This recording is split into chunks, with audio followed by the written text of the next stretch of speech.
front of the canvas first, right? Yeah. That up a little bit. Start the recording. There we go. There we go. Okay. Oh.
So I'm going to call the meeting to order, and I'm going to introduce our clerk is Karen today. I should say Miss Robertson. I have to get professional now. Is there any introduction of late items, Miss Robertson? There is one, and that's adding of correspondence regarding the Accessibility Act of Canada, and it will be considered under item 8C, other business. Thank you. So can I have a motion for the adoption of the agenda as amended? Moved by Linda Dirksen, seconded by Richard Harlow. All in favor? Motion carries. Okay. Can you hear us on the Zoom? Is it good enough for you? You can just put your thumbs up or a wave. Perfect, thank you. Okay, Chair's report, that will be me. So my name is Cheryl Armstrong, I'm a city councillor. I'm on my 2nd and a half term, as I call it. So into the 3rd.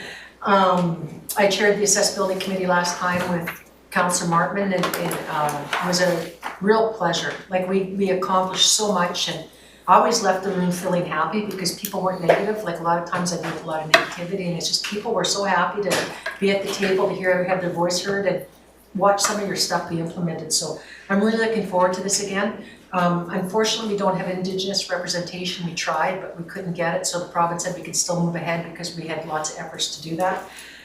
When it comes to diversity, we reached out to the Pride Society, to many different societies, and there was just no interest. So a lot of what we're probably going to do is going to be centered around accessibility, but if there's diversity stuff that you feel is important or comes up, please let us know, because we can certainly address it. It's very important, and we can also invite different groups in for delegations to talk about their issues and see if we can work with them to solve them. So we'll be just a little bit about me. I policed for 36 years, then ran in the by-election, was successful, and then ran in the last 2 elections and successful. So I'll just pass it on now, and I'm going to go to Mr. Harlow to introduce himself, who was a previous committee member as well.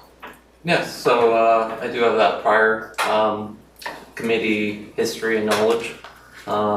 Been here in Nanaimo most of my life, and have a degree in visual arts and psychology, and I like to bring a lot of my universal design principles into physical and digital spaces. So yeah. Thank you. Nicole? I'm Nicole Sugiyama. I'm an occupational therapist. I work at the Child Development Center and on contract with the school district of 68. I am here most of my life, including working for the city of Nanaimo a long time as a leader in recreation programs. Awesome. Thank you for your time. John Cowan, I'm retired, enjoying every bit of it. I was born and raised in Nanaimo. I've lived here almost all my life. I have been involved in almost everything that's gone on in the city. I go back to my first position was on the Recreation Commission for Bevan Park when it was still owned by the regional district. Wow. That's great. Thank you. Bae? Hi, I'm Bacon Raid, they, she pronouns. I'm a sociology student at VIU. My studies often bring me into sort of how social structures interact with disability and things like community accessibility. And I am a person with disabilities. Thank you. Linda? I'm a professor at the university, missing a hip, and for the last 5 years I've been working as our universal access lead on campus.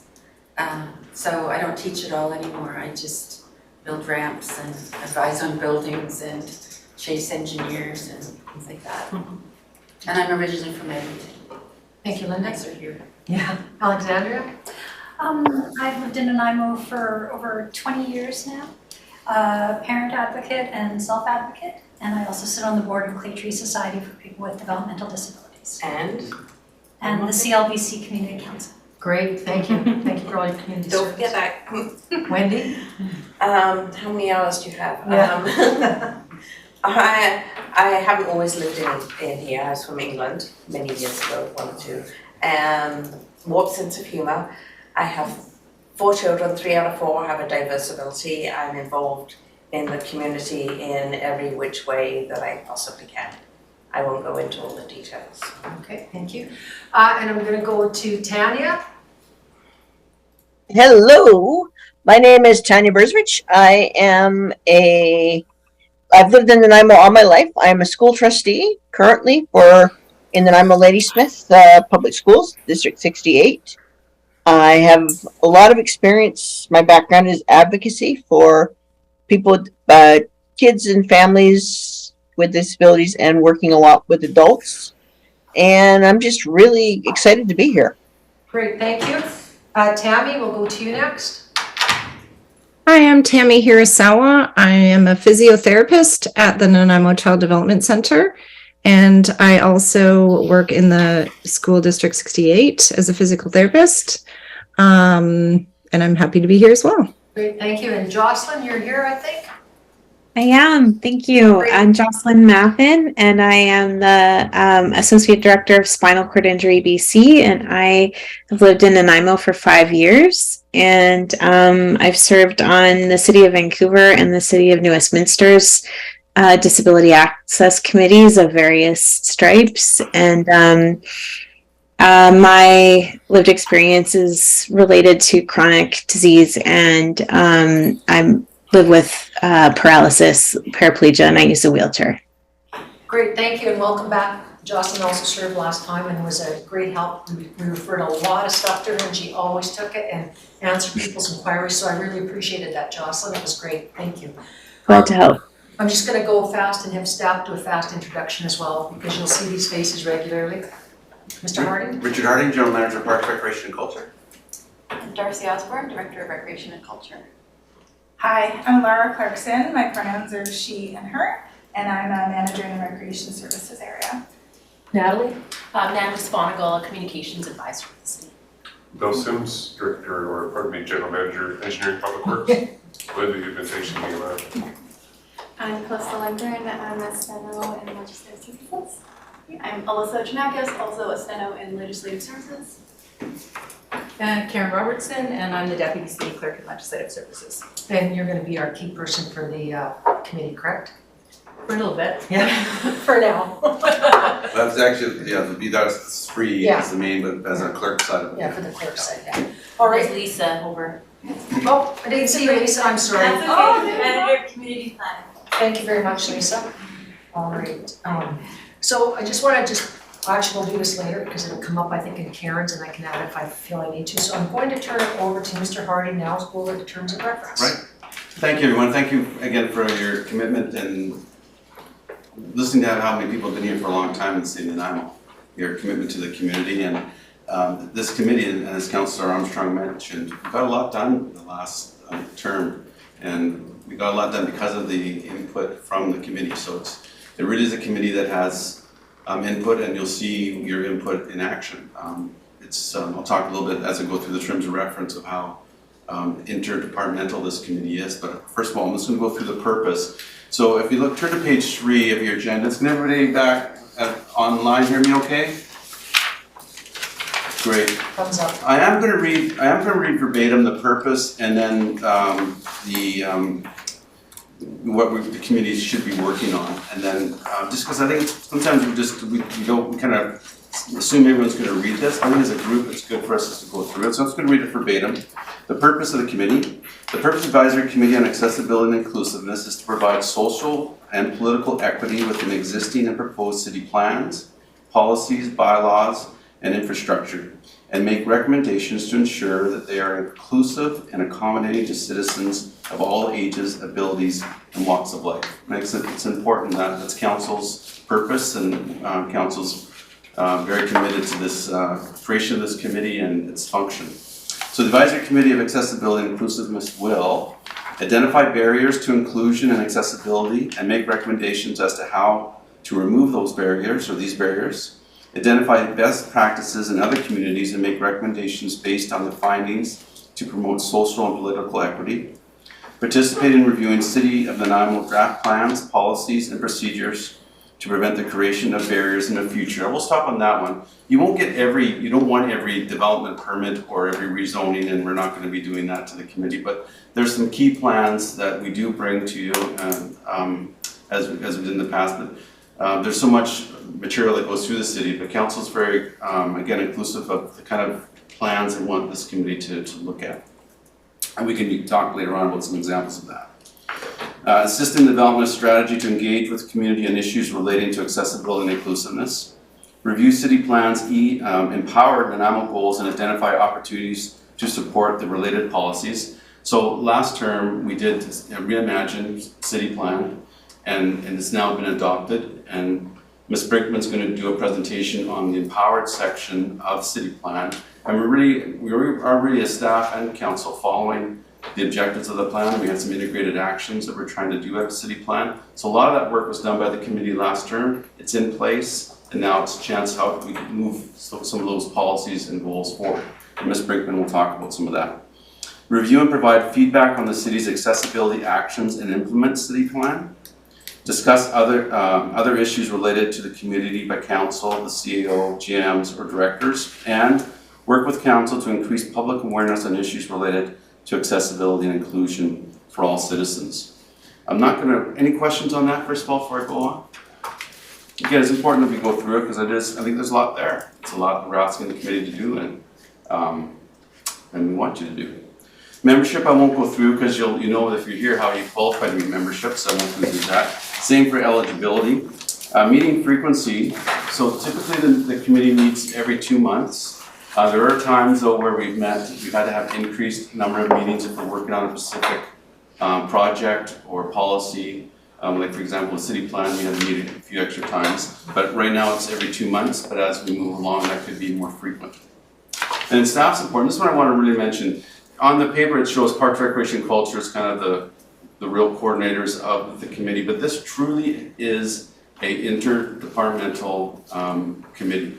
And I say that with all knowledge that it actually was last year, or last term. Engineering was here quite a bit. As you see, Mr. Sims is here, he's here frequently, so they're presenting. Parks, Recreation, and Culture, of course, a lot. Planning is here a lot. But also we had finance talking about some things. We had human resources, of course we have lead services. I think we even had fire, and I believe we had the RCMP at one point. If not, we've had references to the RCMP and some of those RCMP issues. So it really is, did I miss any departments, sections? No, so you'll see that, and that's another thing we're really proud of, is really truly is an interdepartmental committee. And that's all I have on the terms of reference, unless there's any questions. Any questions, committee members? I do have one, so you Hang on, we're gonna go through. Oh, sorry. So we're gonna get to this after, but I'd ask you to raise your hand. I'm gonna keep a line of speakers, and then I will call for your name. Thanks. Okay, go ahead, Wendy. I know, Wendy. You say you meet every 2 months. Do you meet during the summer? So we're not gonna meet this until September now.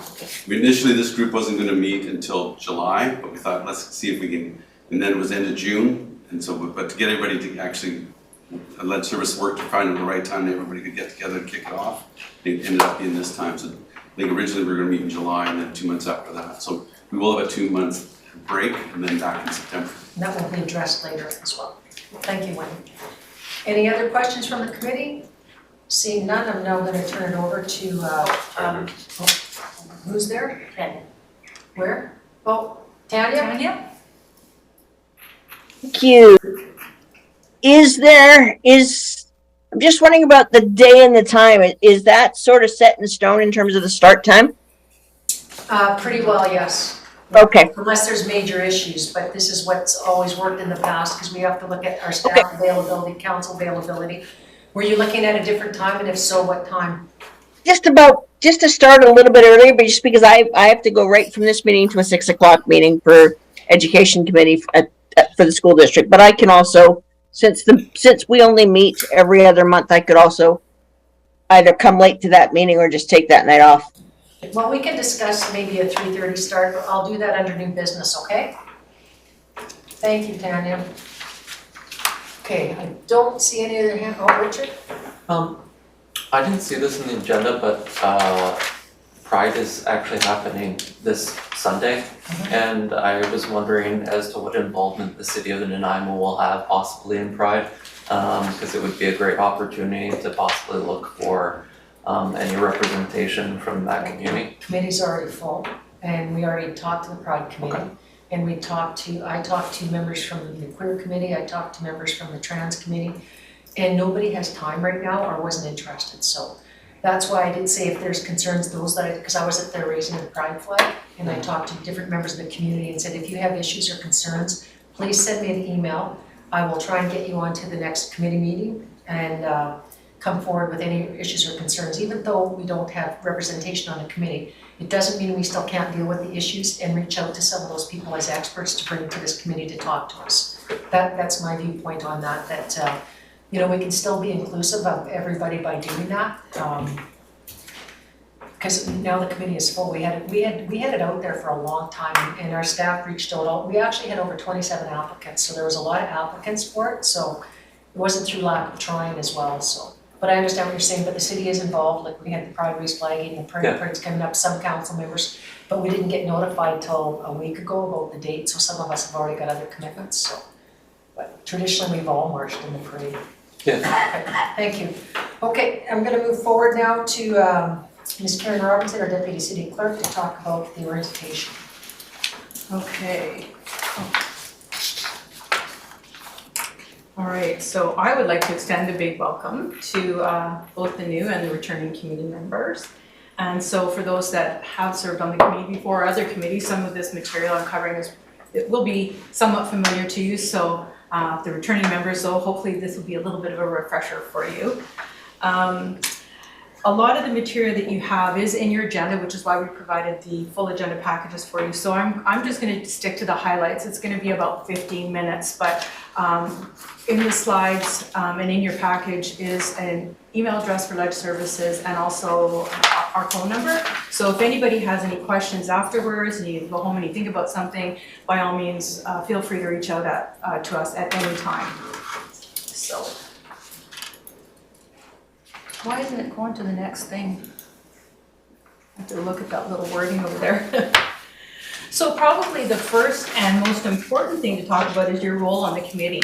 And so while council is responsible for the overall policy direction of the organization, there is an incredible amount of work to be done. And so council relies heavily on its committee structure to provide guidance and recommendation in a number of areas. So, and serving on a committee is also a way for residents of the city to be involved in the decision-making processes. And as Richard outlined through the terms of reference, each of you were selected because you have an interest in providing that input into city plans and policies, bylaws, and infrastructure. And council is very much looking forward to your review and recommendations on some of these key initiatives that are coming forward. And your role is a lot more than just attending the meetings as well. You'll be providing very, very key guidance to council on matters related to the city as a whole. So with that responsibility, you'll need to be aware of what your committee is authorized to do and to try and seek consensus wherever possible. And the guidelines are also a great resource document, which is in your agenda package. And it will help you and assist you in navigating sort of the terms and conditions for employees. There are some key responsibilities to being an effective committee member, and first is to ensure that you're prepared for the meetings by reading the agendas. And this is respectful to your fellow colleagues at the table. It ensures the meetings run smoothly and assists with better decision making. And so if you are assigned to say a small task force or something to investigate a certain matter, we just ask that you complete those tasks because your participation ensures the success.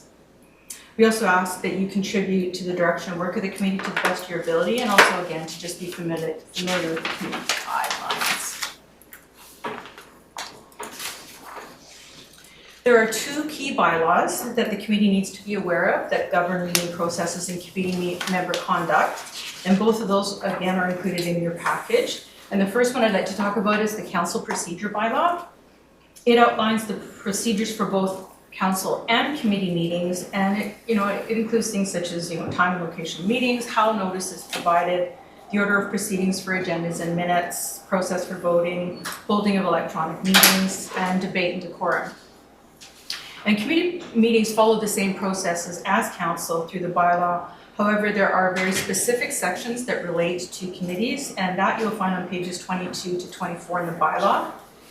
Procedures that are not outlined in the bylaw for both council and committee meetings would default to Robert's Rules of Order, and I'll talk about that in just a bit.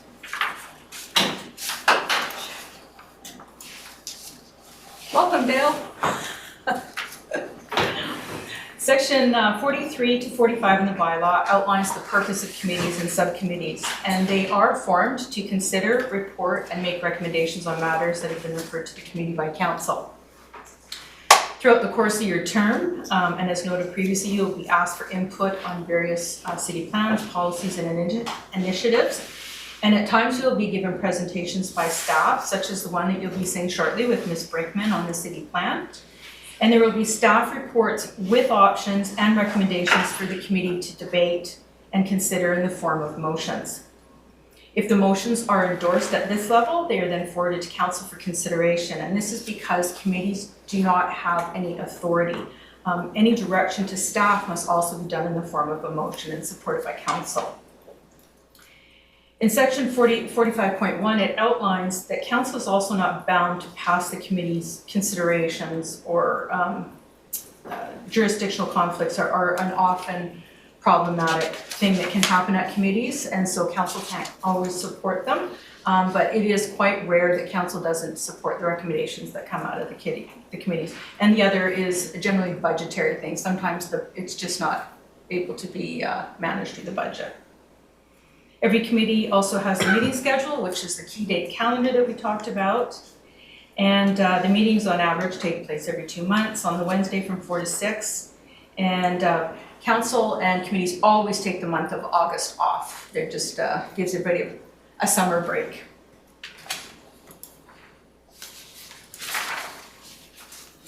This is your legislative services team, and we support council and city committees, and Sheila Dury up there in the top is our department director. I'm her deputy, and the three lovely ladies to the right do all things necessary to put meetings together, produce the agendas, and take minutes of the meeting. And so you've met Callista and Alyssa over there. And at any given time, you may receive invites or information from any one of us, and we are also all available to assist you with questions that you may have. And our contact information is also located on that slide for convenience. So a little bit about meetings. After council supports the key date calendar, which it has, invitations to the meetings are sent through Outlook as appointments that state the meeting location, date, and time. Also, cancellations will come through through Outlook as well. So if you are unable to attend a meeting, it is absolutely critical that you let us know in one of three ways. And one is you formally decline the meeting when you get the Outlook invite. The other, if it's easier, is just to simply phone us at Legislative Services or send us an email. And that helps us to ensure that we have quorum. And for this committee, that's 7 members. If we don't have 7 members, the meeting can't go forward. And that's kind of a shame if we can't, if that happens, where people show up and then we can't go forward with the meeting. We do try to do some follow-up to make sure that we do have that quorum, but it really helps us if you can just remember to give us a call or just to make sure you do that decline button. We also have provisions in our procedure bylaw that allow for you to attend remotely, and I know that that was successful last year. We had a number of people. It also helps too if you might be feeling a little bit under the weather, but you feel like you want to participate. It's a great way to still be in the meeting. Zoom links are sent through the invites, so it will give you all the instructions on how to participate. And that's when the agendas get circulated, you'll find that.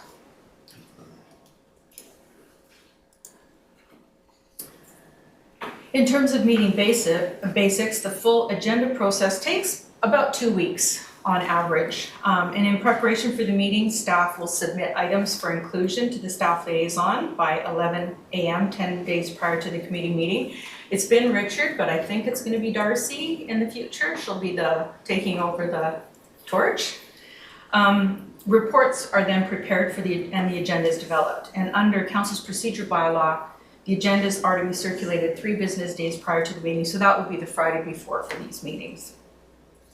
We do provide hard copies of the front pages for those who are in attendance, but we do not provide hard copies of the agendas for committees. This was an exception today because it contains, your orientation material. And while the agenda is set up ahead of time, when you read it, you may be tempted to want to bring up a late item last minute at the meeting. And submitting items after the agenda has been developed or circulated makes it difficult for the committee members to make informed decisions and for staff to be prepared. is they will not have, they just won't have that opportunity to prepare for it. So late items should really be reserved for emergent items only. You can always reach out to your committee chair when you have ideas. We can always get them on the next agenda. But a good example might be, there might be a grant application that comes out of the woodwork. Sometimes the province releases on their very, very tight timeline. And with us meeting only every couple of months, but we're aware of it, that's something that we would, yes, definitely want to consider and talk about at the meeting as a late item, because time is of the essence. And again, if you do have a specific topic you want to bring up, just reach out to Darcy or to your chair. When you do get your agenda, it's probably going to spark some interest and get your juices going, and there may be some excitement and wanting to share that with your fellow members, but please make sure that you save all your debate for the committee. We actually, under the community charter, prevents local governments from having debate outside of the actual committee. So please refrain from that. If there's an oopsie, then please don't hit reply to all with comments and getting things going. That's another thing that I've seen. So.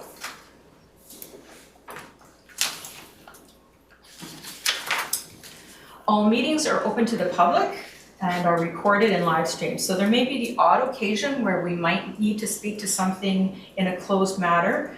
In those cases, we have to meet the reasons set out in the community charter. And they typically, though, relate to personnel matters, land matters, or law enforcement matters. And I don't think we've ever had a closed meeting at this committee. It would be pretty rare if it were to happen. So just something to be aware of, though, that if that does come up, that we do have the ability to go to a closed meeting.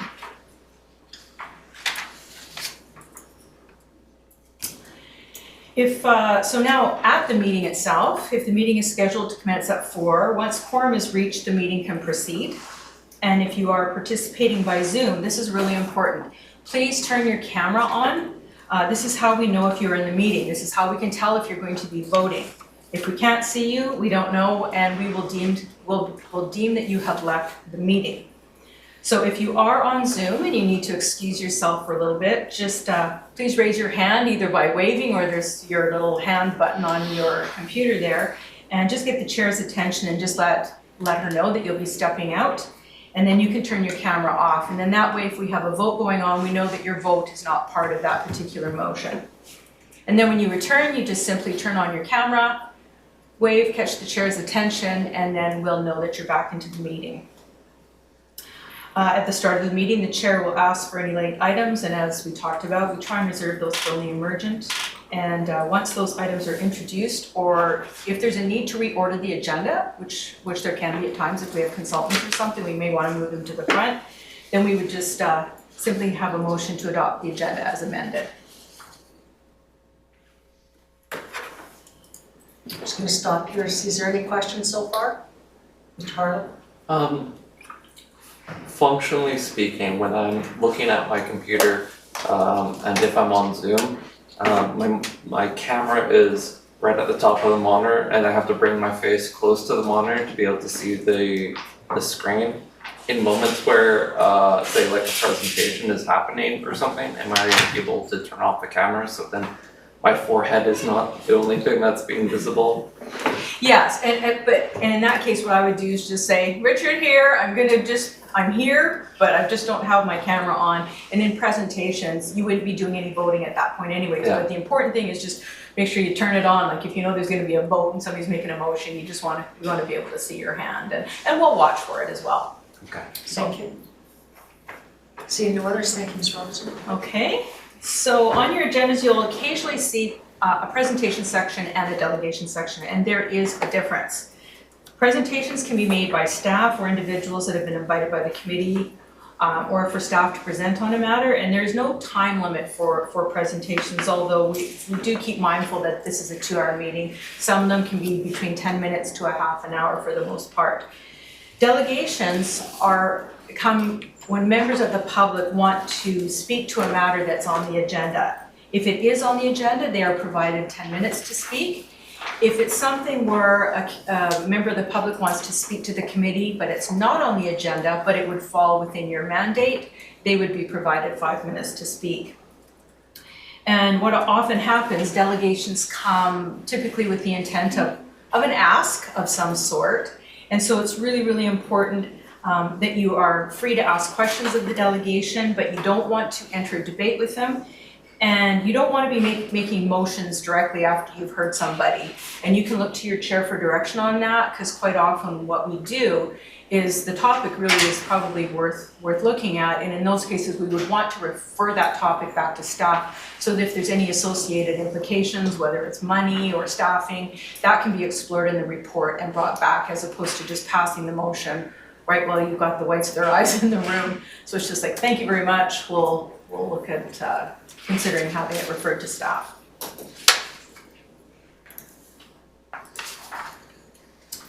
So Robert's rules. These are used to facilitate the meeting, and these are rules and customs that govern the conduct of the meeting and assist in facilitating efficient meetings while at the same time protecting the rights of its members. Oh, there's a fly, and I keep thinking there's my little pointer there.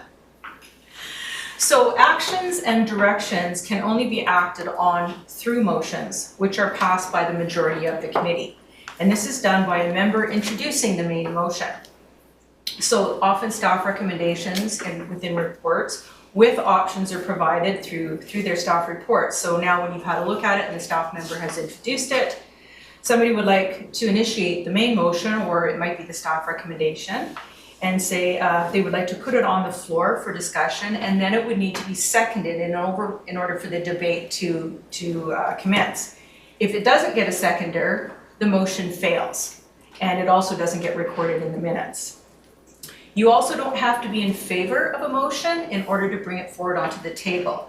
And this is why we don't record movers and seconders, because people, members of the public, if they look at it and they see that you've moved something, they typically will think, well, you must have been supportive for it. When the intent is really just to get it on the floor to have the discussion. It really gets highlighted when you're in small task forces or small committees. I remember some years back, we had a very small planning committee that only consisted of 3 people. Well, 2 of the 3 have to make the motions to get it on the table to talk about it, even if they're not in favor of it. It could get voted down. So again, if you want to hear the discussion, even if you're not in favor, by all means, feel free to bring it forward.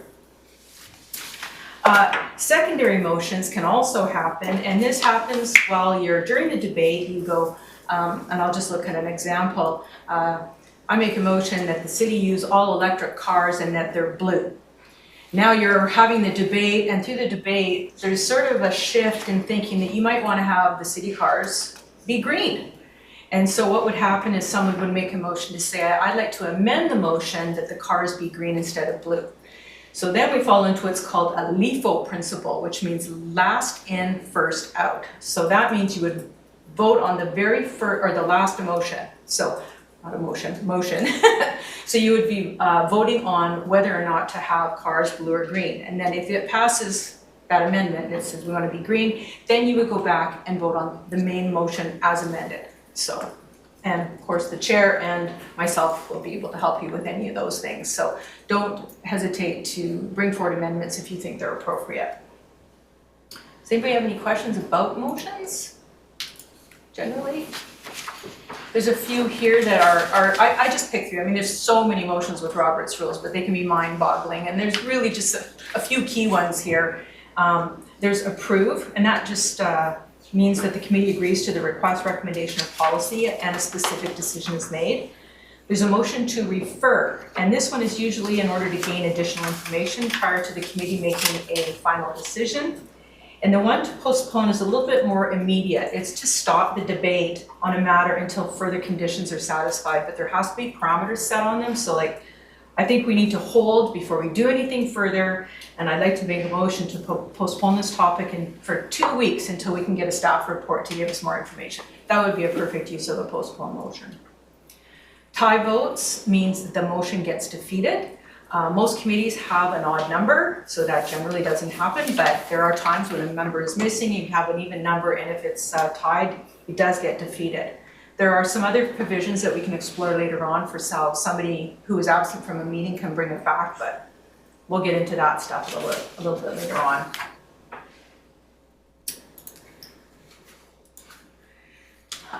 Negative motions is a motion pitfall, but you'll generally not encounter those because we do our best at a staff level when we're looking at the recommendations to not have them come forward where it says that something not be issued, because you can get into double negatives. It's more appropriately to use the word deny, because it makes it especially awkward if you're voting down a negative motion. It gets really confusing. Did it really go through? So it's just something to be aware of. So if that sort of happens where we're formulating motions on the fly, myself as the corporate officer would be able to assist you with maybe a little bit of wordsmithing as we go along.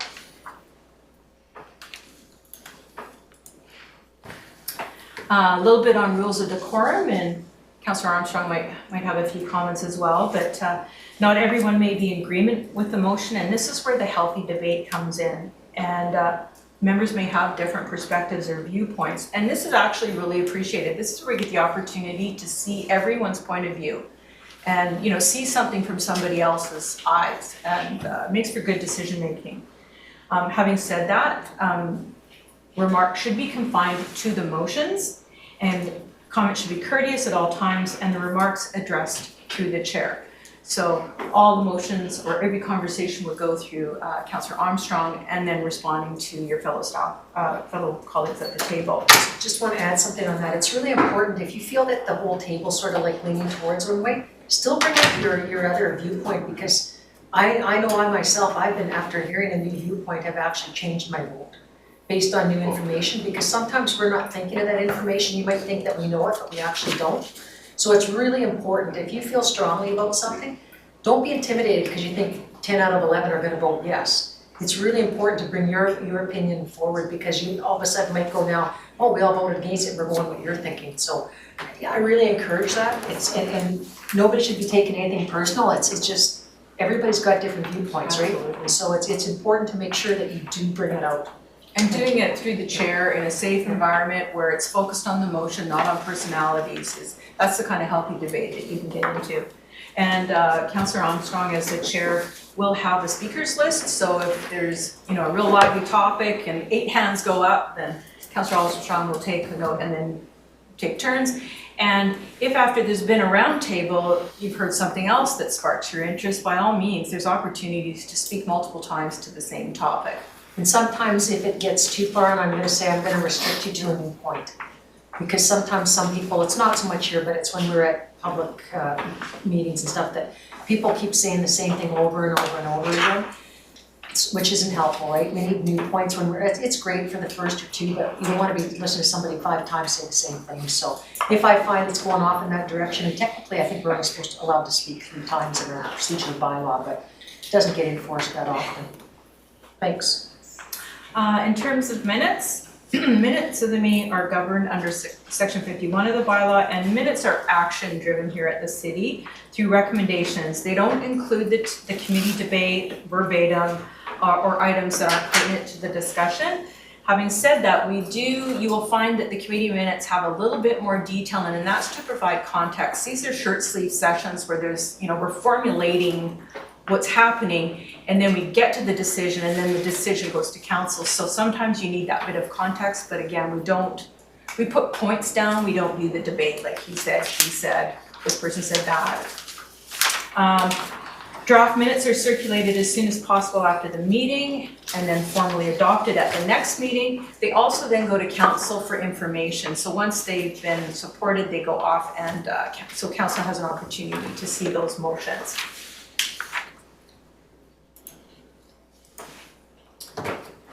Just a few more slides. Reporting out is done by the chair or co-chair, and they are the spokesperson for this committee. And it can happen in a variety of ways. It could be through to the media, could be through formal reporting through to council, or through the staff liaisons, and then just the other informal ways through the minutes and the committee meeting summaries that you'll see from time to time.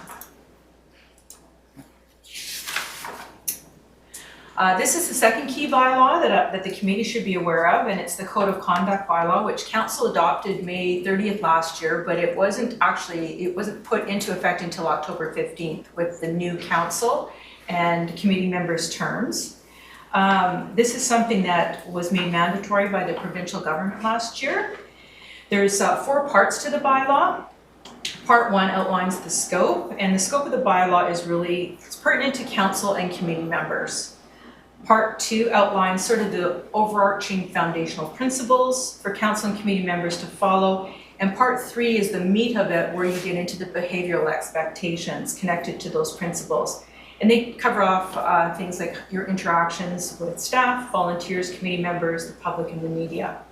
And it also outlines how, you know, should there be a complaint raised, how it's handled and collected. And most of those provisions in part 4 are pertinent to council members only, because really council members are elected by the public, and you are brought to the table by council. So it would be council that would resolve any matters should something arise at the committee level. And again, this bylaw is in your package. If you have any questions, please don't hesitate to reach out. And on this slide here, this is a committee member's statement, and this is attached to the bylaw. So when council members get sworn in, they swear an oath in order to take office. And at the time, they are also agreeing during that oath that they will abide by the Code of Conduct bylaw. For committee members, they do not swear an oath, so they must sign a statement affirming that they will adhere to the bylaw. So we do have copies on hand here today if anybody was super keen and they read it and they understand it and are wanting to sign it today. We do have copies, but if not and you need some additional time, feel free to scan it and email it to Legislative Services just prior to the next meeting if you want to drop it off at City Hall.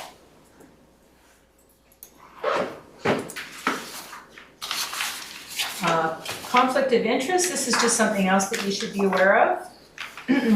Council, staff, and committee members are expected to make decisions that benefit the communities that are free from undue influence and not to act or appear to act in order to gain financial benefit for themselves, family members, friends, or business interests. So if you have a member of your family or yourself that might have a potential conflict of interest, you must let the chair know and just absent yourself for the discussion during that time. So it means you can't vote on it, you can't hear anything on it. You're just temporarily out of the room and then you're brought back in when that topic is over. I can say in all honesty that would rarely happen in this committee. It's primarily for land matters or financial matters, so the finance committees or some of the Board of Variance or something like that. That's where you would see it more commonplace. So I highly doubt it, but it's just still something that you should be aware of. So if you have that little niggling feeling, and the test that we always say is, would a reasonably well-informed individual think there was a conflict? And if you think so, chances are you might be in one. But again, those are probably rare. And you're certainly free to talk to the chair or myself if you ever encounter that situation. And that is it for me, unless anybody has any questions. Any questions? Yeah, John? When the quorum of 7, does that 7 include the chairman and the assistant chairman, vice chairman? Yes. Total of 13. I should announce too, I forgot to do that. Councillor Eastmere planned to be here today, but she's sick. Right. So she is the co-chair. And just what we normally do is I will chair the meetings for a year, then she will chair them for a year so that everybody gets exposure. And typically the chairs will, their votes count, but more often than not, you will see the chairs allow all the committee members to have a fulsome debate, and then in closing, the chair will provide her thoughts, and then the vote will be taken on the motion. Sometimes we had to start the discussion last time because people didn't really want to start it, so we would start it, Zenny or I, so. But I'm hoping you feel comfortable enough to start it, because this is what you're here for, is to give us the benefit of your experience and advice. Okay, and then you saw the key calendar date. It's June 7th, September 6th, and November 8th. It's included in your package. Okay, so I think, now I'm missing the next page, but I'm assuming it's the city plan. The city plan is on page 82. Yeah, well, I don't have anything else here. Mine just stops. My agenda stops. It stops at page 82? Yeah, it stops there. So I'm assuming this is the next, right? Yes, that's it. Yeah, that's it. Okay, so I'm going to introduce Ms. Brinkman. She's going to talk to us about the Nanaimo Reimagined. Ms. Brinkman. Oh, absolutely. For the most there.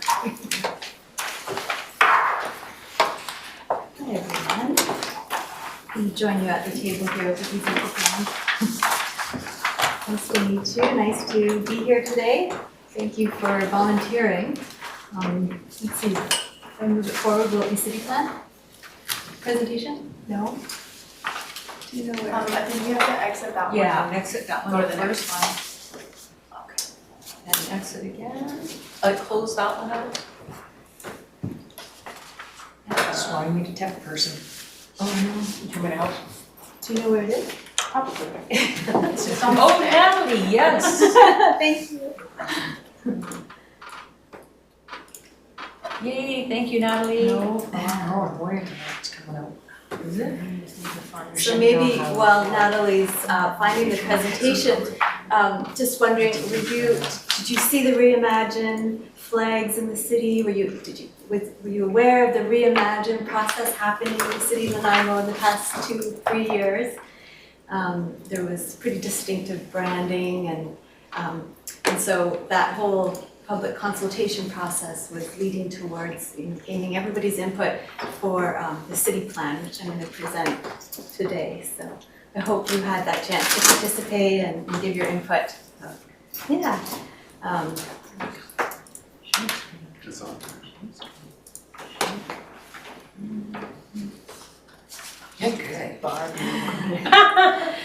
So that whole process led to the plan being adopted by council in July 2022, so last year. So it's been almost a year that we've been working with it, and recently just won an award actually from the Planning Institute of BC, a gold award. So we're very proud of that. So little prelude, well, thank you. Yeah. So I'll just talk about city plan and a very high level presentation about city plan, and this plan is definitely very interdepartmental. We have folks from different departments, so feel free to chime in, and I may ask you to on some different things, and that includes communications too. So moving forward, there we go. So we have the Accessible British Columbia Act, and as part of that, cities are required to have the Accessibility Committee, so thank you, that's you. Another thing we're required to have is an accessibility plan. And the purpose of that plan is to identify, remove, and prevent barriers to individuals that interact with the city of Nanaimo. So this is language right from the Act. So the plan must consider inclusion, adaptability, diversity, collaboration, self-determination, and universal design. The plan must establish a process for receiving comments from the public on the plan, and the plan must be reviewed and updated every 3 years. So how the city has chosen to do that is with city plan.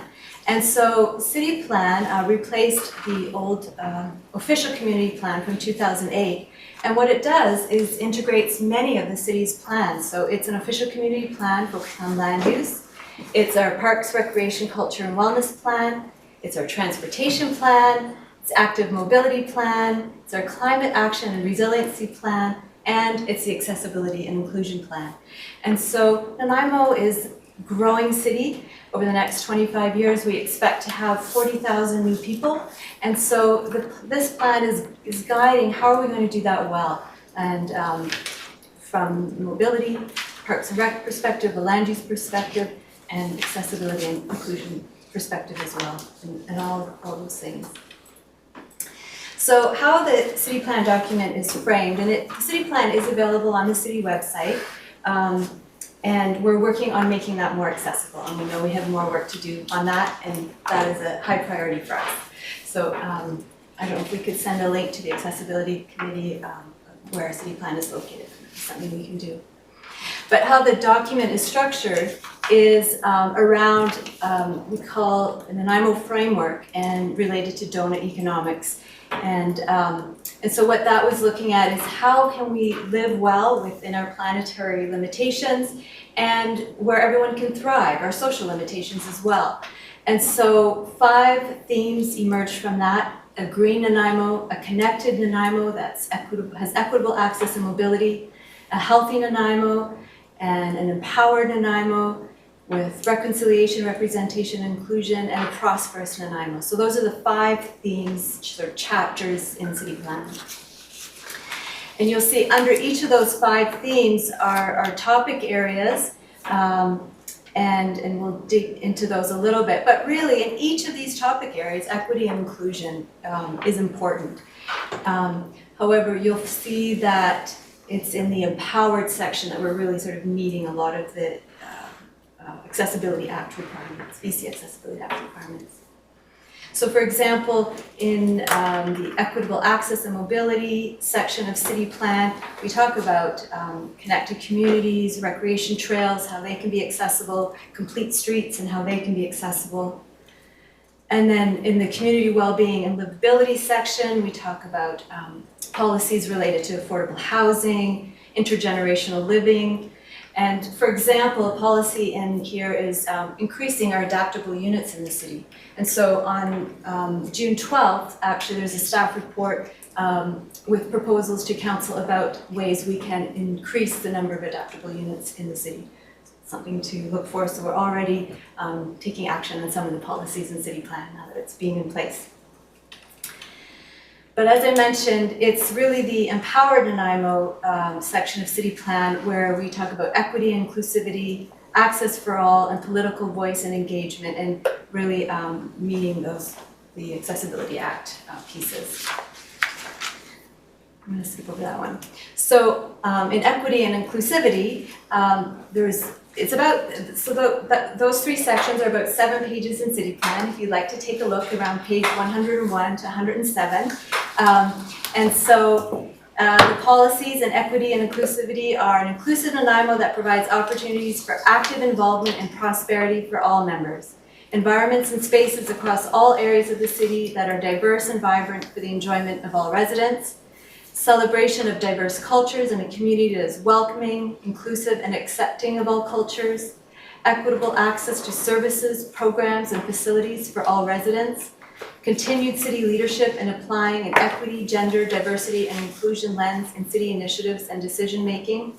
And I do want to add, for these 3 sections of city plan, the ACAI Accessibility Committee from before really helped us form a lot of these policies and form part of city plan. So just thank you to that and acknowledgement there.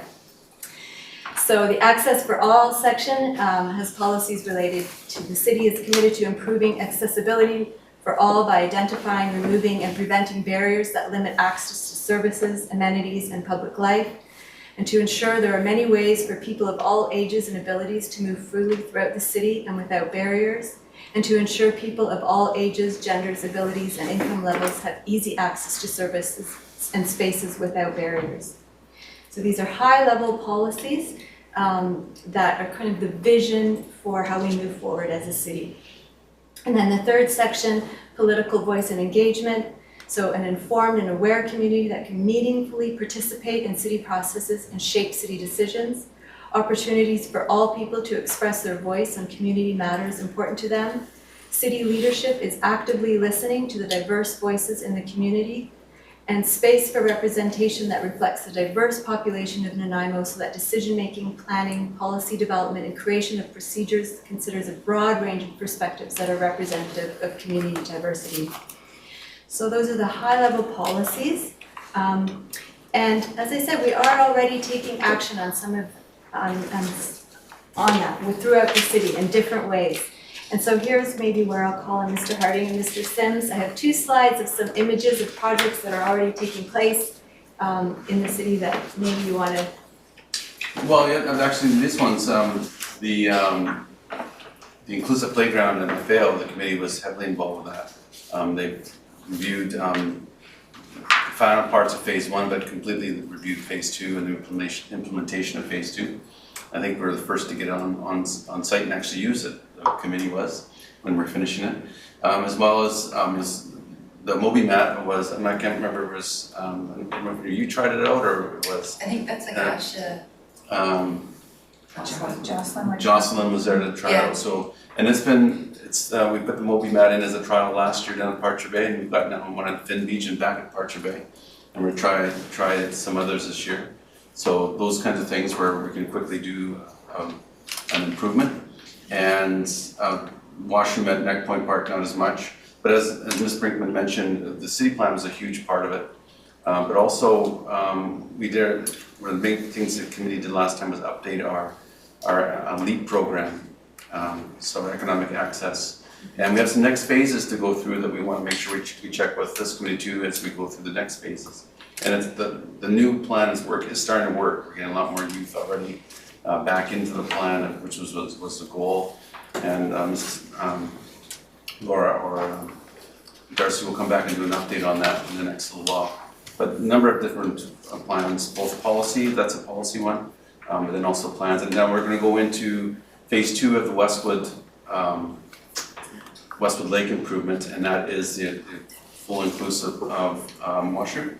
So the parking phase was just completed, or is it just at the end of being completed, and now we're then sent out our RP for the architects to help us now with the phase we really were wanting. Well, we want both of them, but we couldn't do both at the same time.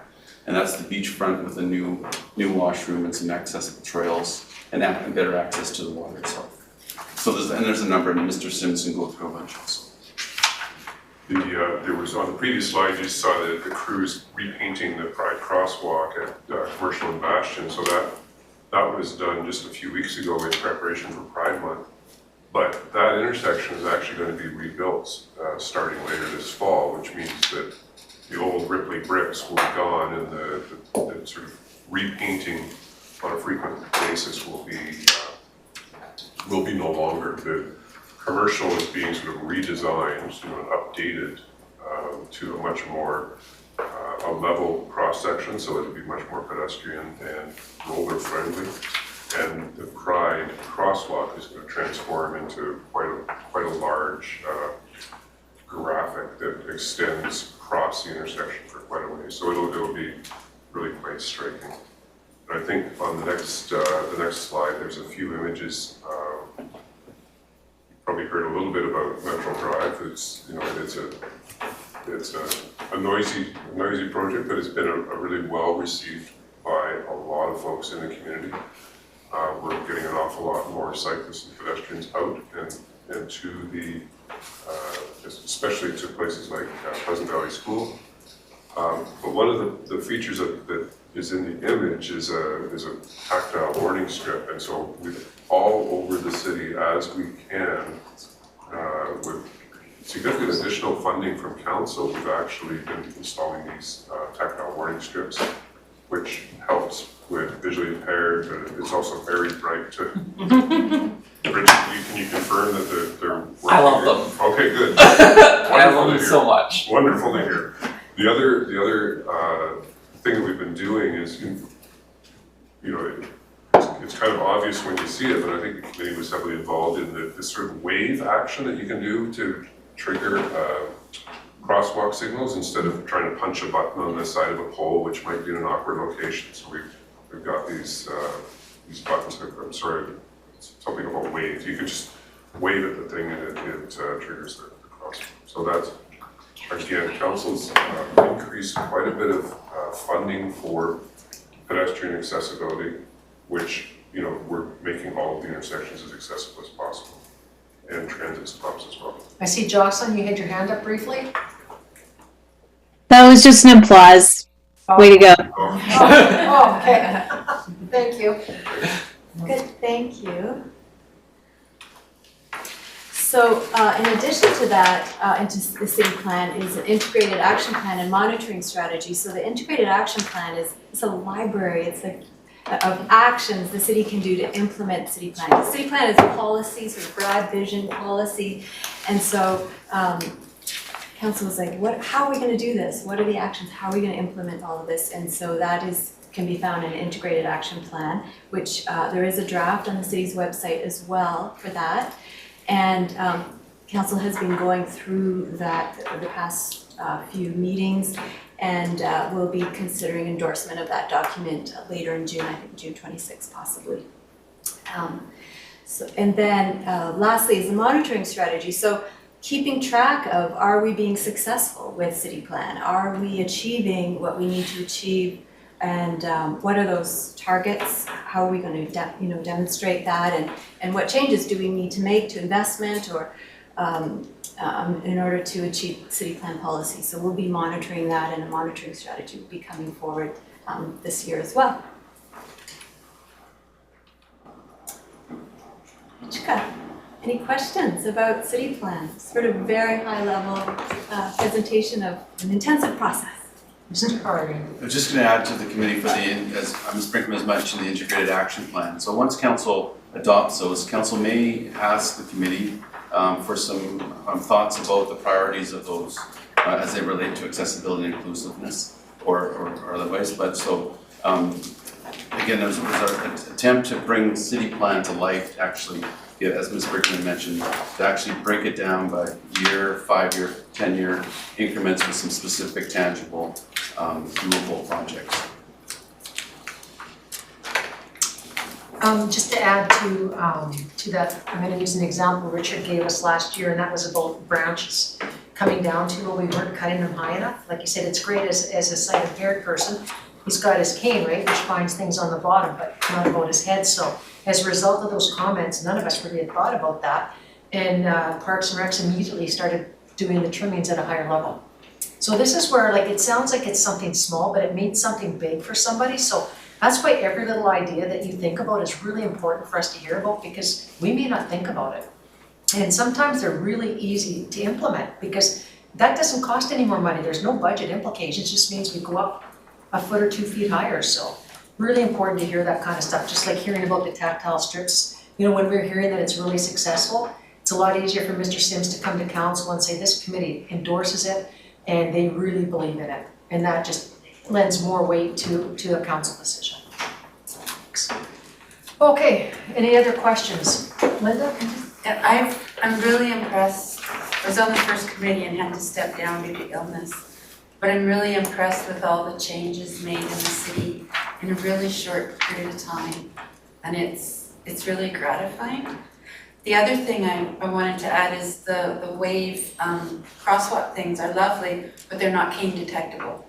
So I think of Richard every time I come up to one, because if he walks into one, it would be right in his stomach. Right. So if they had a bar or something a bit lower, then his cane, or any blind person's cane, would detect them.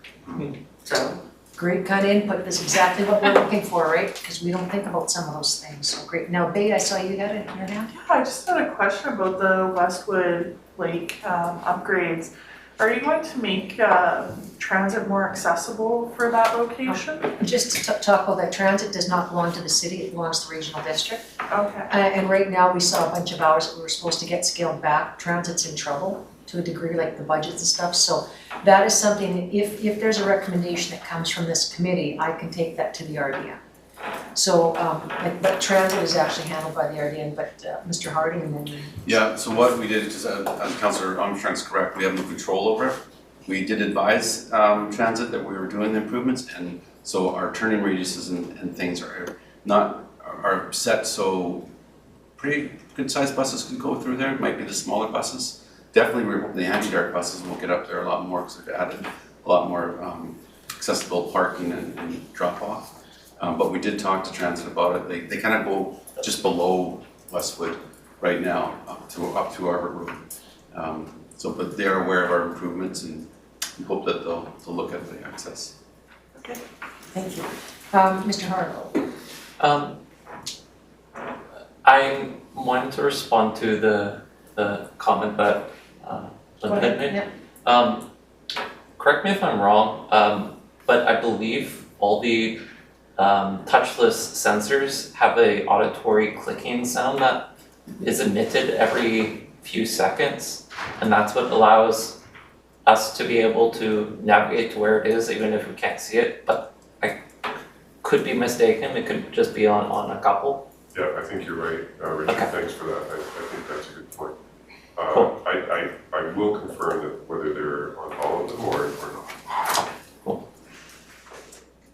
Okay, we're gonna move on to new business now, as I don't see anything. So I did send an email was sent to me by Elaine Lawson, who used to be on our committee, and she was hearing impaired. So I don't know if people got a chance to look at it or not. And just wondering if there's something that we would like to discuss further, or if there's a recommendation from this committee that the city asked for, or that this committee asked for a report from staff as to what is the feasibility and cost for something like this at our Parks and Recs. Can you confirm which page? 91. 91, sorry. Yeah. Karen's got to put me in line of that, because I'm on my East Drive, which is a totally different number. So basically what it is, if you haven't had a chance to read about it, it's a way where there's an automatic speech to text app where they can use Google Live. So it really helps people that are hearing impaired be able to get their points across, hear things. Right now it's only working on Android devices, but Apple is now working on something similar. So it's something we thought about because she said that she's heard from people in the hearing impaired community that they sometimes do struggle when they go to some of our Parks and Recs places because they can't hear. So that's why I wanted to include this in, because I thought it was important that you hear from her as a previous committee member about something that she just saw. So this can be bringing back, we can bring this back at a later date because it's just, I just wanted to get a lot of this stuff out today because normally I don't put in late items, but this one was not that late, I got it in sooner, but just for, information maybe at this time, and then if people want to bring it back at a later date, great, or if you think it's viable now, we can look at having a motion. So I'm gonna open up for conversation if anybody's had a chance to read it or any thoughts. Linda? Can I just ask, is this so people can hear anywhere in the park? Or like say when you're purchasing a ticket to the pool or something? I believe that's where it's more for. It's like when you're going up to the desks and stuff, and I think what happened too is a lot of times now we've got the dividers, right, for safety and stuff, so that sometimes hearing is muffled, and not everybody can read lips. So this was something that she brought forward, so like for me, my recommendation is if we're interested would be to ask for a staff report, but I just threw it out. Follow up? There is a device, it's a countertop hearing induction light, and it sits behind glass. And it picks up the voice of the person selling the tickets or whatever and projects it directly to hearing aids. Or you can have speakers set into the glass that are two-way so that the people behind the glass can hear as well as people in front of the glass. And it can also project right to hearing aids. And they're not super expensive. So maybe a motion could be that we'd be looking at options to help improve hearing for those that are hearing impaired at city things or something like that. I'll move that. Okay, well, I'll come back to that. Wendy? So one of the things I was thinking, you were talking about hearing aids, not everyone who is deaf has hearing aids. Yeah. That's why you're seeing now why it's really important that we get a staff report. Just don't say I make a motion to do this, because there's so many different options that we're now hearing about at the table, which gives our staff a chance to come back and say, you know what, we found something that's better, but if we've already made the motion and we're like to do this particular thing, then we have to revisit the motion, take it back. So that's why you'll find I'm a very big fan of getting staff reports on just about everything. There's a few times it's not needed, but yeah, great, thanks. Richard? So this device specifically provides audio enhancement, essentially? That's my understanding. I really don't know, Richard. I just wanted to throw it out so that we could talk about what we're hearing from people in the hearing impaired, so that this committee could say exactly what I personally like to see as a report from staff, saying what are some of the options we could look at to help those people that are hearing impaired at city facilities. I think it would be really valuable to reach out. There's a couple of community groups that provide hearing aids to people with hearing impairments and such. They would probably be very beneficial to speak to in regards to the technology side of things, to see what would be most compatible. Yeah, and that's where the staff would be able to, like a report would be very helpful. Wendy? Like the Island Deaf and Hard of Hearing, Yeah. they have done a lot with people who are deaf. Okay, I'm gonna come back to Linda for a motion then. I've got one drafted. Okay, Want to hear do you it? want to hear the motion drafted? Just see if I've captured it. So this would be the committee recommending to council to direct staff. So it's that the committee recommend that council direct staff to prepare a report on the feasibility of audio enhancement options to assist hearing impaired individuals at city facilities. Does that make sense? Possible amendment. Sure. I'm just crafting this on the fly, so any help that, Audio enhancement and transcribe. and Just like transcription. closed caption. And closed caption, Yeah, okay. because How would that work, because this is this is. Well, some of our places do have, like at the pool, there is TVs above, so that maybe you could have, there might be a way that they can link. That would be something that the report could look at, Yeah. and they come back that Okay. it's not feasible, but I understand what he's saying, that, you know, because we went in this room for a long time without closed captioning, right? Yeah. And I think then that would capture what I think Richard's trying to say, there's certain places where we don't have closed captioning, is there a possibility to put it in there? So if we went audio enhancement and closed caption, or Closed captioning possibilities or options transcription? to assist hearing and visually impaired individuals. John? Just a point of order on this, isn't this rather contrary to what you said earlier in the meeting? All of a sudden, we're to a page that I've never seen before. It's printed, I don't think they could have printed it any smaller. It's a subject that we really don't know anything about, have no idea, and all of a sudden there's motions on the floor? But this was sent out and it got to the table, so we already had the opportunity to look at it. I never did. Well, it was included in the It was in package. your agenda package. Yeah. So, yeah, so the point is, what we're voting on is getting the report, we're not voting on doing it. And that's why we said that we always prefer that you ask for a staff report. Then when that staff report comes forward, then you're gonna have all the information to have the discussion. Because right now, we're not voting on doing this, we're just voting on getting a report to bring back to the table. And then there'll be discussion. like fact finding. It's like a fact find, yeah, exactly, fact finding mission. This is how most of these will go. When it's already an agenda item, that's the appropriate time to make motions. It's when it's something new. Like I have a new late item, which wouldn't be, but I wanted to put it in, you know, we discussed it later date, but. Because this is actually part of our agenda, under new business. So did you not get your agenda sent to you previously? Yeah, it would have been sent electronically to you.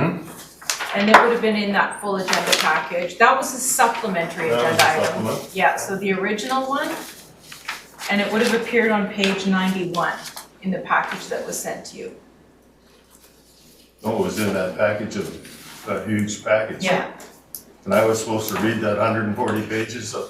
Now at the end, we get 3,000 pages we have to read.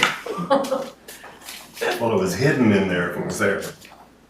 Because I did go through it. Okay, yeah, just maybe that might be a good opportunity to point out that the topics will be under each of the front pages, and then it will point to the page numbers for you to be able to find those topics.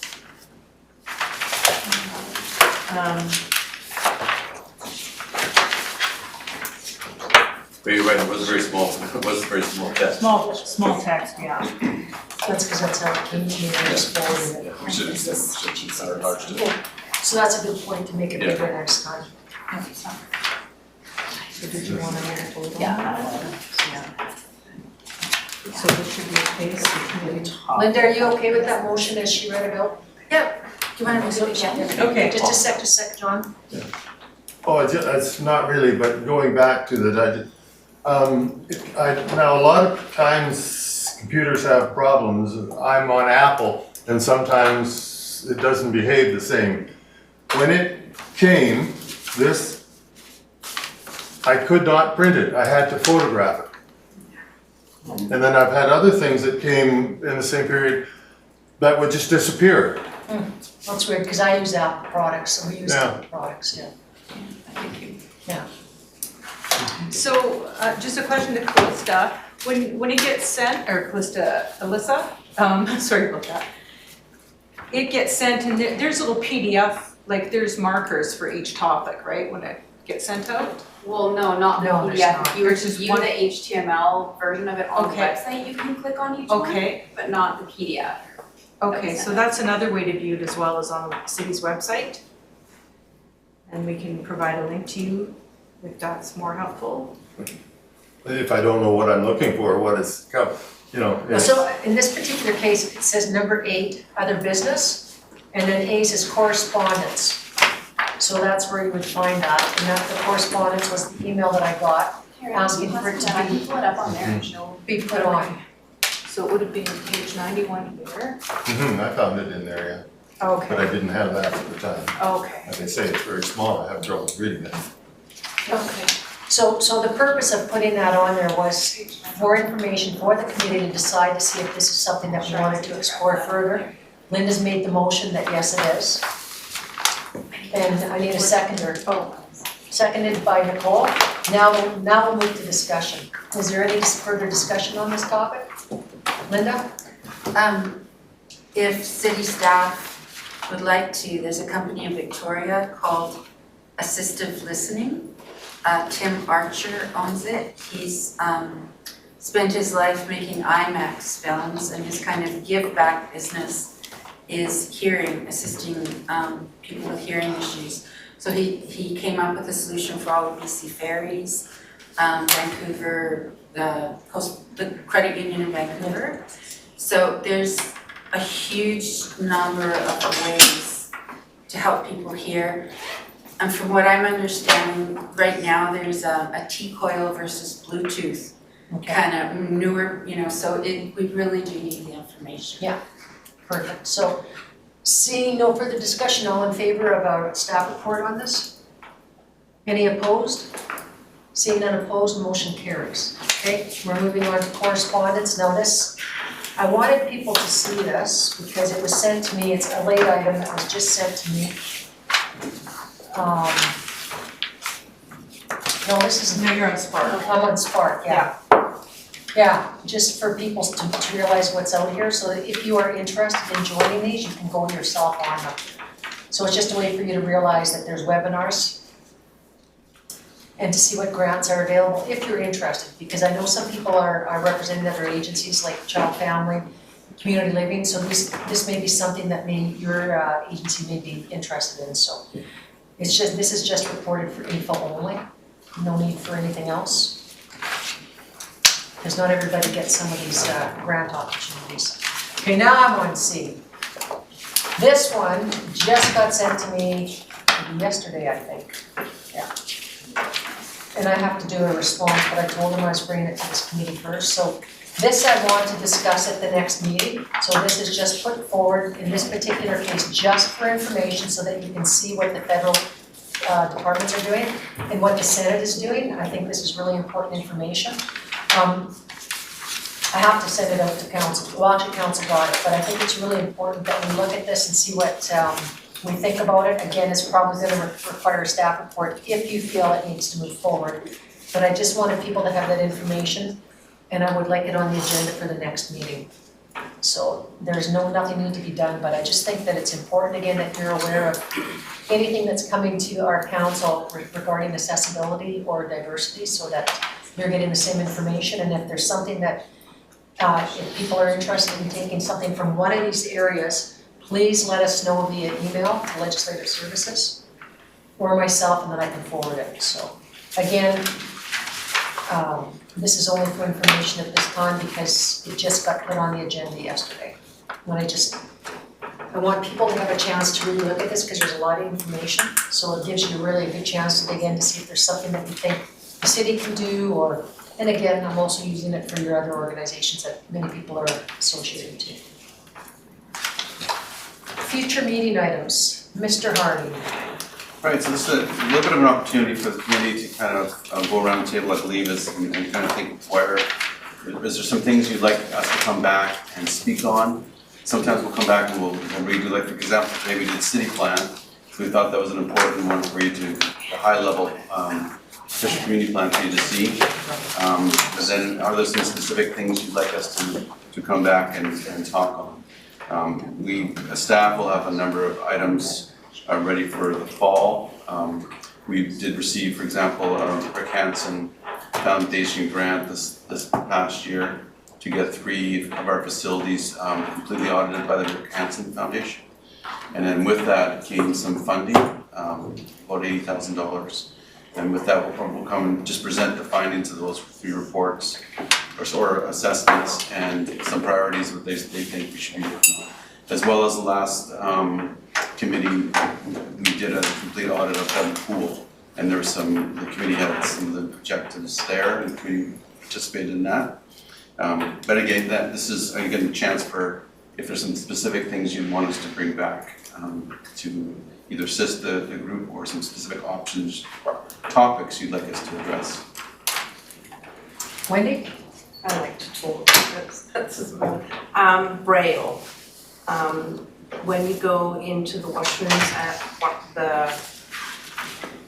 I think it's the aquatic center, the doors are always open and the Braille is on the door. So you can't, and the washrooms down in the park, there's no Braille on there. And I also have a friend who is visually impaired, and he has walked into the wrong one. Not that he could see anything, but. So do you want to look at it as a topic for future discussion on how Braille and how and where Braille is used in the city? Would that make sense, Richard? I would love to take part in that sort of dialogue. Yeah, so we could come back and give you kind of state of the nation where we're at. So we can look at that as a topic. Thank you for that. I see, hang on, where's I can't see, I gotta look this way. Tammy, that's what I thought. I'm very curious to see the Rick Hansen Foundation report, and particularly the Nanaimo Aquatic Center accessible change room area. If that is going to be on a future topic, I guess. Mr. Harding? Yeah, so that was one of the facilities we had a complete audit. So the 3 we had done was the aquatic center, which has been done before, but this one I think was done quite in depth. We also had, I think, was it Bowen Social Center? And Frank Crane Arena. So just kind of, and then we did have another audit done of Bevan Pool, but yes, the aquatic center was part of that, and we can bring the findings and priorities or recommendations of that audit up for the next meeting. Okay. So we'll have down Rick Hansen reports. Will that work as a topic?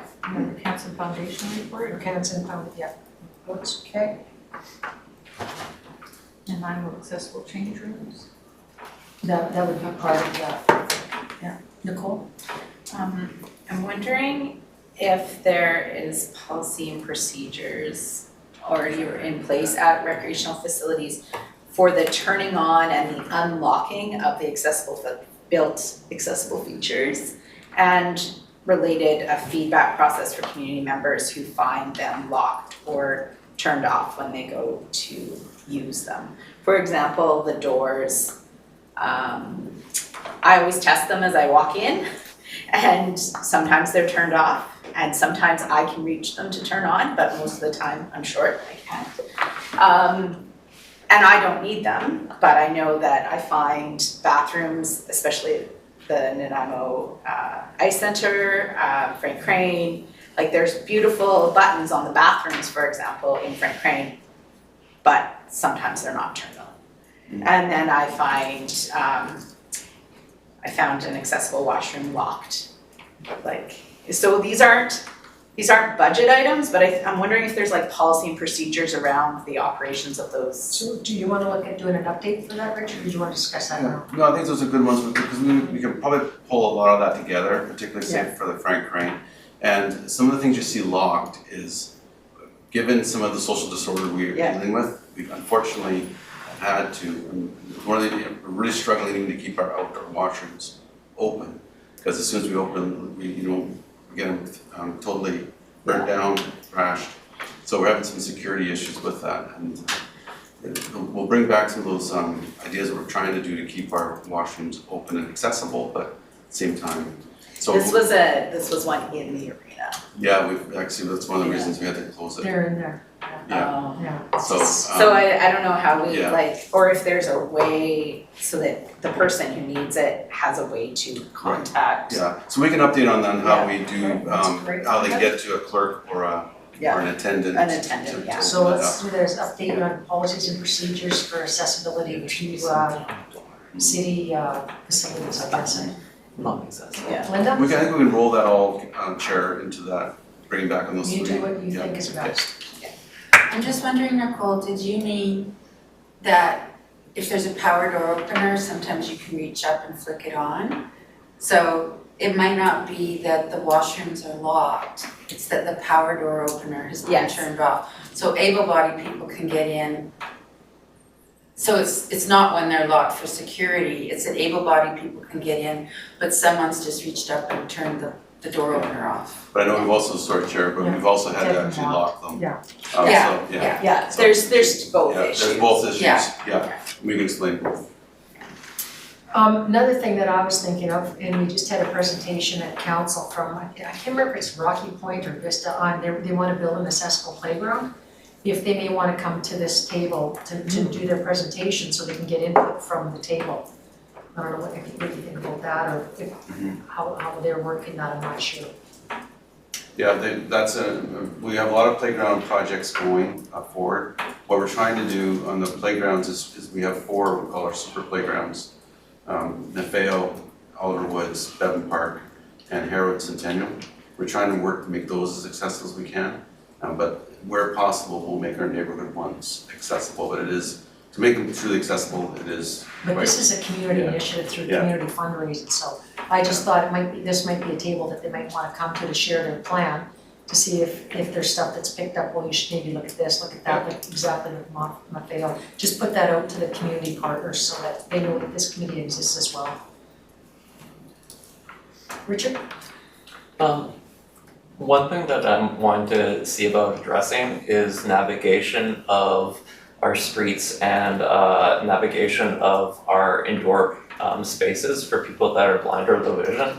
I've been hearing some reports from people in the community that are vision impaired that have some struggles when walking down certain streets, either due to obstacles in the way, like telephone poles or sudden bends or sudden curve cut ends, or just an unevenness as well as navigating the indoor spaces. And I've seen some possible solutions coming out of Vancouver in regards to this. For instance, Vancouver Transit Link is having a pilot project with NaviLens where they embed these special QR codes that can be detected with a cell phone and then relay information that would be accessible to someone with blind or low vision to better understand the space. So let's put that down as a topic, then navigation of indoor and streets. And if you happen to know which streets or areas, I would appreciate if you could send a link to me and then I can, or direct to Mr. Sims. So that, because it's a lot easier, because sometimes I know that there's a time where they can't move, they always try to move the telephone poles if they can't, sometimes they can, sometimes they can't. But sometimes we may not be aware of which area, and it might be a simple fix, or it might be one, you know what, we can't. But maybe there's a way we can notify people, like on a list, like you said, you know, a QR list that there's gonna be coming up or something, or an interactive city map even or something like that. But I think that's a great idea. Yeah. Okay. Wendy? On that subject, it's not just people who are visually impaired. Some of the places wheelchairs cannot go through.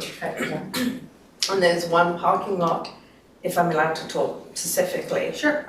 Where the A and B sound place is, and there's a telephone pole as you're going past, and when cars reverse into it, like there's this much space. So I don't know if you can deal with that, like it needs to be either just driving into it. Is that a private parking lot? It, Might be either a private yeah, parking or lot whether they or can move, who would I That's go Modi. to? That's Modi, Minister of Transportation and Infrastructure, it's the province, we have nothing to do with those roads. Okay, Yeah. yeah, cause it's just, Yeah. can't get through. But there might be an option, because we are doing some work on terminal with, and Modi's involved, that now that Mr. Sim's aware of it, if there's a solution, I'm sure he will. Yeah, all they need to do is move the concrete barrier. Yeah, but sometimes they won't because of the road issues. Yeah. But yeah, okay. I'm gonna go down to Bay. I wanted to talk about the crosswalk time lengths. They vary, but some intersections, you have to really hustle to get across them in time. And if you're walking with a cane, or you're just, you know, it takes a little more time, it's utterly anxiety provoking to have vehicles who are turning through that intersection just edging towards you as you try to limp across in time.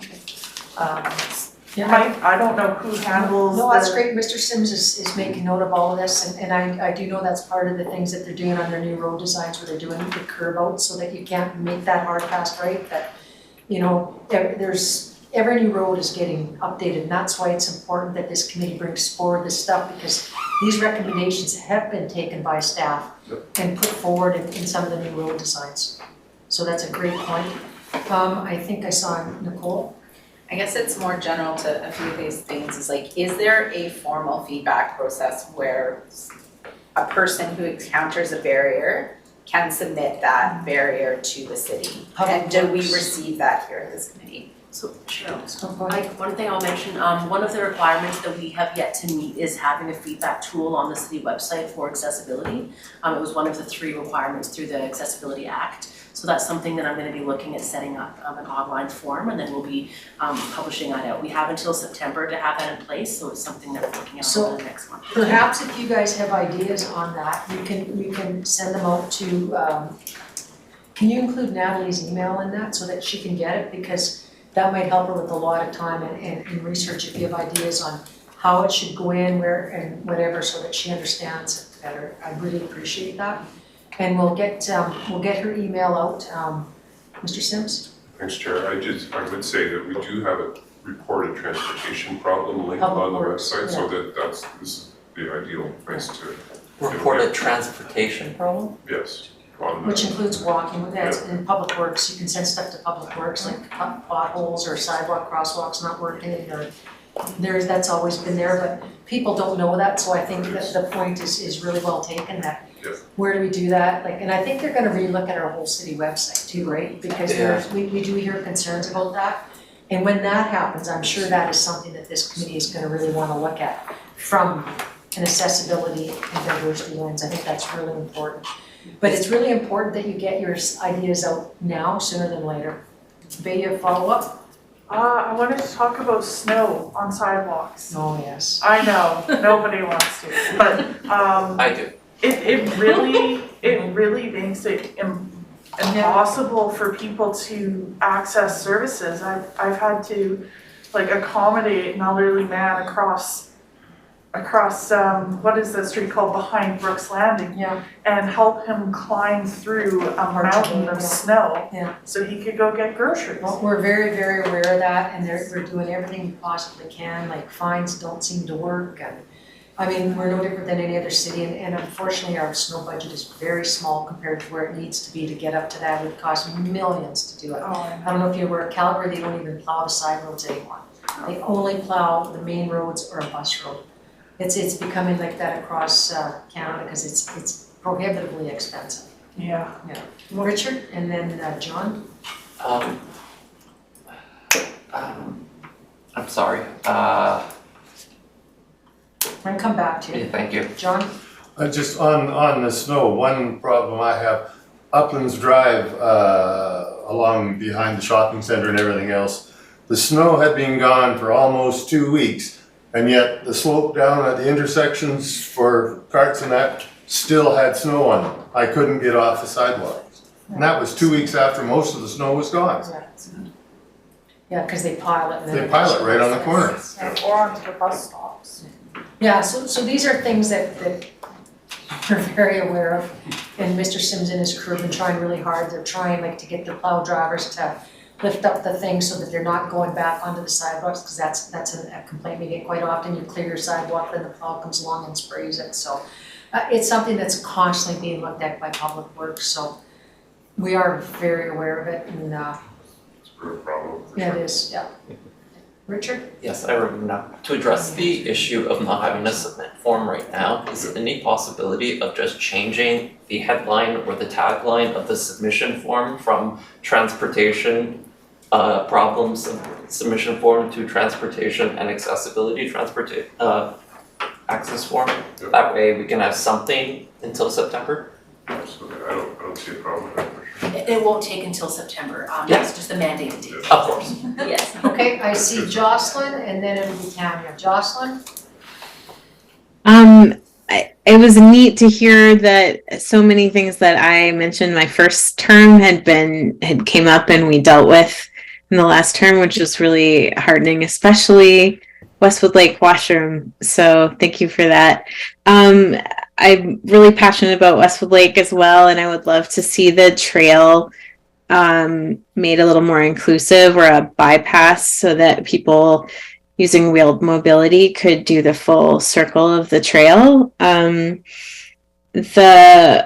overall look at trailheads within the city. Some of them are older and have the double D barriers or rocks, boulders, I gather, to force people to dismount before they cross streets, but they really do prevent larger strollers and adaptive bikes from getting through, or at least mine. And something I'm really passionate about is creative ways to get toward more accessible housing. And I realize the city has fairly limited leverage and influence on some of those things, but whatever way that could be done, whether there are some creative ideas, whether they're meeting with developers, I don't know, but there's so little, and so much of it is affected by that social disorder that was mentioned, so people don't feel safe in what is accessible. So I think we should add that as a topic for future discussion, accessibility housing.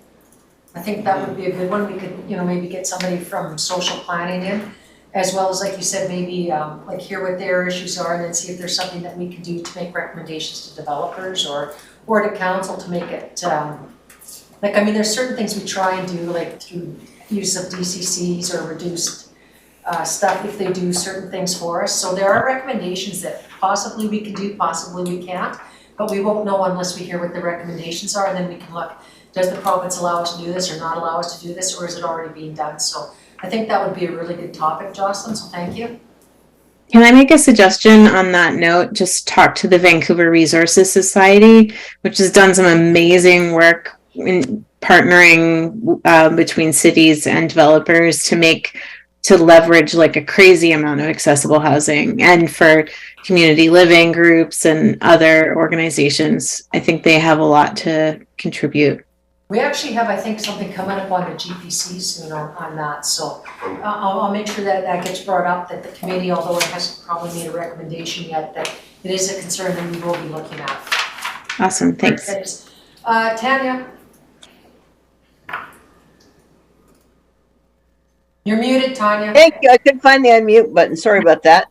What I was going to say is, and first of all, a lot of my thoughts have been voiced already. I think the two biggest concerns that crop up for me are around transportation for people, like for myself in a wheelchair. When my car's not working, between Handy Dart, there isn't enough busing that's available. Handy Dart is not available often enough for somebody who lives a busy life, and accessing the bus is something that I've seen a lot of, myself included, seen a lot of people struggle with, is accessing accessible busing. That's the first thing. And I have no idea what the city can do about this, but snow removal, not just putting it covering curbs, but in parking lots. And I've seen it in city parking lots where the snow is put in the accessible parking stall. Yeah. So that's the place where I would want to park my car. I can't because it's covered in snow. Okay, that's great, thank you. Okay, see no further, Alexandria? Yes, an area of interest for me that I think wraps around into all departments would be around communications and accessible communication, specifically plain language resources, plain language throughout the all website communications, which serves individuals with cognitive impairments as well as those with low literacy, and new Canadians or English as an alternate language as well. So that's something that would be a priority for me, and I would like to keep on that. That's great. I just read that about the federal government too, trying to get back to plain language. They were there for a while and then they've gone back to Mr. Sims? Yeah, Chair, thanks, Chair. I can speak a little bit to that. Our communications manager is actually bringing that forward, a sort of revised or updated communication strategy, which touches on exactly what you just said, getting back to plain language, getting back to, and now we can speak to this in much greater depth, but certainly on our own website to try and simplify and make it much more accessible. Okay, so perhaps too, then we could maybe include her report for committee members. I think it's coming to GPC in the end of June. Yeah, so once we get that report, it'd be great if we could just send it out so that the committee can see what the report is. And then if a committee member sees it and has some concerns, please send an email requesting it be added to the agenda. Does that make sense here? Just to add to what Bill said, and part of the rollout of that communications plan is, like you mentioned, accessibility. We realize is a huge thing we need to focus on, plain language, and then other ways of making the website more accessible. And we're going to be doing some training as well for the website user group members, which are in various departments all across the city, with that focus in particular. Great, thank you. Richard? So that would include alt text, right? Correct. Sure. I really liked the like seeing the email that had been shared regarding employment and employability of people with disabilities within the city of Nanaimo. I think that either a internship program or something similar would be great to Okay, consider. yeah, we're gonna talk about that, that is on our list, so I'll ask you to wait until that comes forward to meeting and think about that, because I will be looking for this committee, what their recommendations are that to bring to council. So, but that was just for information purposes today, so that I have asked for that to be a topic at one of our future meetings, so gives everybody an opportunity to really look at all that stuff and. Forgive me for being a keener. Oh, you always are, you know I'll put you back. Okay, so, seeing no other questions, I want to bring us back to what Tammy had asked about. Are people able to make a 3:30 start? Yes or no? I'm gonna go around the table. Wendy? Yes. No. No? Yeah, I'm not sure, I'd have to. okay. Yeah, Yes. yeah. Works for me. So we have 2 no's, so, oh, sorry, I forgot Jocelyn and Tanya, or, yeah. Jocelyn, It's fine with me. Tammy? Yeah, I can do it. Okay, so we have 2 that can't. Tanya, are you able to sort of gear yourself? Pardon?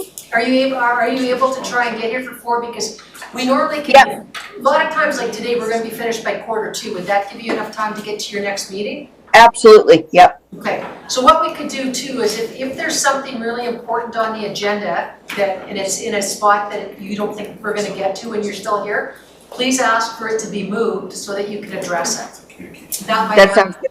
Yeah, that would probably solve the problem. Because usually it's new business at the end, but if there's a piece of new business that you're really interested in, ask if it can be moved forward. Does that work for you? Yep, Great. absolutely. Okay, perfect. Yeah, that's a perfect reminder that before the committee adopts the agenda at the beginning, that's the time that you would bring it up and ask to have your items moved to the top, and then we would reorder it and then adopt the agenda as amended.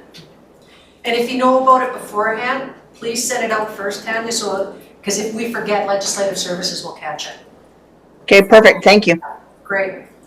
Okay, is there any other things or anything else anybody else would like to say before I ask for a motion to adjourn? Well, thank you very much, everybody. I really appreciate it. And then I'm hoping we get as much work done as last time, and I know we will, hopefully even more. I would say that the city is ahead of a lot of cities, but there's still work to do.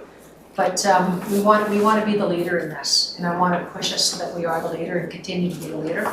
And again, really important, bring your ideas to the table. There's no such thing as a bad idea. It may be that we can't do it for certain reasons, but we'll tell you why. So really looking forward to really good frank discussion. So looking for a motion to adjourn. Moved by Wendy, seconded by Linda, all in favor? Great, thanks everybody. Take care. Thank you. There's a lot of things I see